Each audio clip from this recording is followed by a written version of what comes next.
The face of homelessness can be people on the street or taking refuge in a shelter, but it can also be the instability for children at school and parents looking for another place to live. These are among the people the United Way of Mass Bay and Merrimack Valley is trying to help with the new fundraising effort. To tell us what's planned is the United Way's Senior Director for Community Impact, Sarah Bartley. Thank you very much for being with us, Sarah. Sure, thanks for having me. Sarah, this is not the first time you've had a breakfast with people from the real estate industry raising some money around homelessness. What's different about this year's effort? Yeah, we really appreciate the real estate industry. We had over 1,000 people who came out and they raised $50,000, $55,000 on the floor. That was the most they've raised on the floor. Certainly we raised money through sponsorships and ticket sales, but it was really exciting this year to see that kind of support right there on the floor from people who wanted to pitch in to help the efforts. Now, I gather that this year the focus is more on family homelessness. So what exactly are you trying to do? Yeah, the real estate industry have really been incredible partners to us in our efforts to end homelessness. And one of the things about United Way is that we've really tried to focus on families experiencing homelessness. I think for a lot of people, the face of homelessness as individuals who are, of course, incredibly important and sometimes often the most visible face of homelessness. But the reality is over the last 10, 15 years, the growing population actually experiencing homelessness are children, people who live in families. And so for us, we've really been looking at both individuals who are actually, both families who are actually experiencing homelessness and those who may be not entering shelter because maybe they can't actually or don't wish to enter shelter, but are living in, doubled up situations, living in situations where there may be honestly a day away. We've been looking at how we can make sure that we're supporting that family, but also their children, because they're a pretty vulnerable population in terms of being able to get an equitable education and the kind of health care that they need. What's it like for a child? Because let's say you might be couch surfing, you might be going from one place to another, you're not getting enough sleep, you don't know where you're going to be the next day. How does that affect a kid in the classroom? Yeah, so I think it starts in the morning. I mean, when you think about a family who's really, really trying to bust it to find a stable place to live when they can't afford one. They may be sitting on a bus for an hour and a half just to get to school.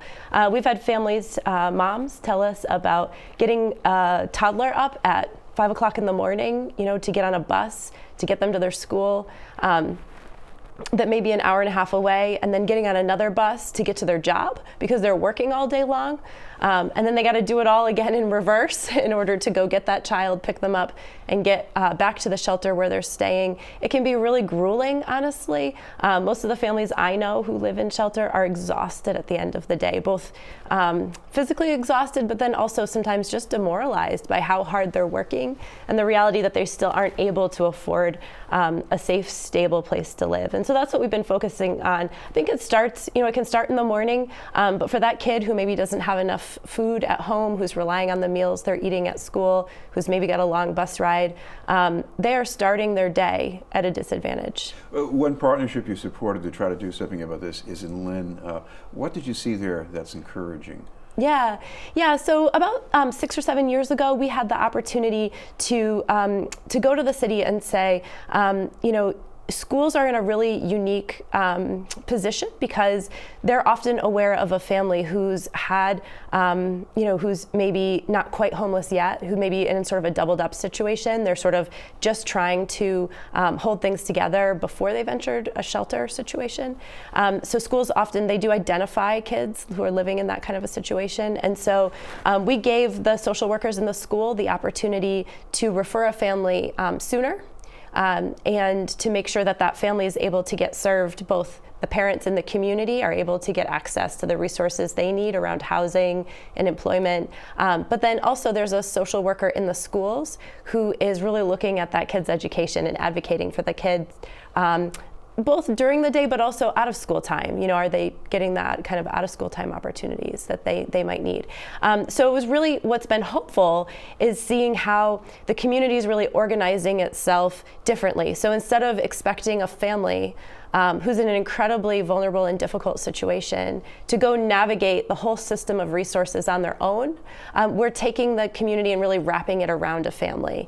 And so that's been really exciting and promising to see the community organize itself differently around a family that's in crisis. And so that's been going really well in Lynn. We also get involved in similar partnerships in Boston that are helping organizations that do serve usually the parents who are totally rightly focused on housing as such an important piece of that family's life, to also not forget at the same time that that family is not just a head of household who needs housing, but that kid, we want to make sure that they, from their earliest years, are developing on track and healthy and getting access to all the educational supports that they will need so that they succeed in school and don't repeat another generation of homelessness or poverty. This is being a news, and we're talking with Sarah Bartley from the United Way. Sarah, I know you talked about the crisis response, but you're also trying to, I guess, help families work their way out of poverty too. What do you do for that long-term goal? Yeah, for that long-term goal. Well, I mean, I think it starts with housing stability. You know, I think it really is helping a family to find safe, stable, affordable housing and to make that initial budget and to figure out how they're going to access housing that is affordable and stable for them long-term. But I think, you know, then the rest of the picture, we work with a ton of organizations that do financial coaching or career coaching. They're really looking with the parents at both how to make more money, how to save more money, how to build their credit. United Way and its partners in the city and with LISC have one of the first in the nation, actually, citywide credit building initiatives, because credit itself plays a really important role in someone being able to save money. So helping families to really navigate the system of supports and products that are out there so that they can build their assets, build their credit, and have a more financially, be more financially well in the future. And you know, if they're saving money, hopefully they can then weather another financial crisis. Put this into perspective, because a lot of times when we use the term families in poverty, it sounds like a constant, it will never change. But it sounds like what you're doing is that these are regular people going through a rough patch and you help them work out of it. Isn't that what you're really doing?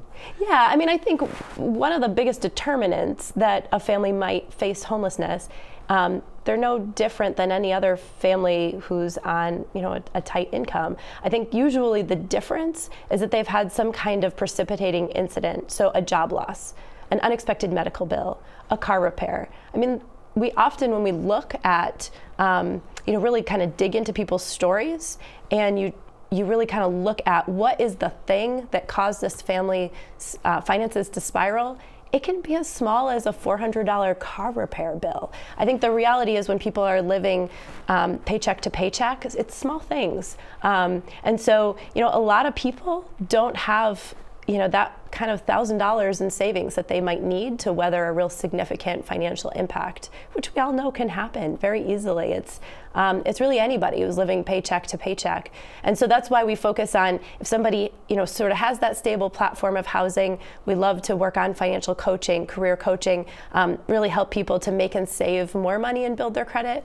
And then for those who, you know, are experiencing housing instability or homelessness, we really are looking at trying to find them safe, stable, affordable housing. Well, as you mentioned, I'm sure you've got more details on a website somewhere, so how can people check that out? Yeah, UnitedWayMassBay.org is a great place to start. Under Impact, you can take a look at our work to move families out of poverty, as well as our work around ending homelessness. We've got lots of different initiatives that we work on, and we'd love to have people check those out. Thank you very much for being with us. Yeah. Sarah Bartley from United Way.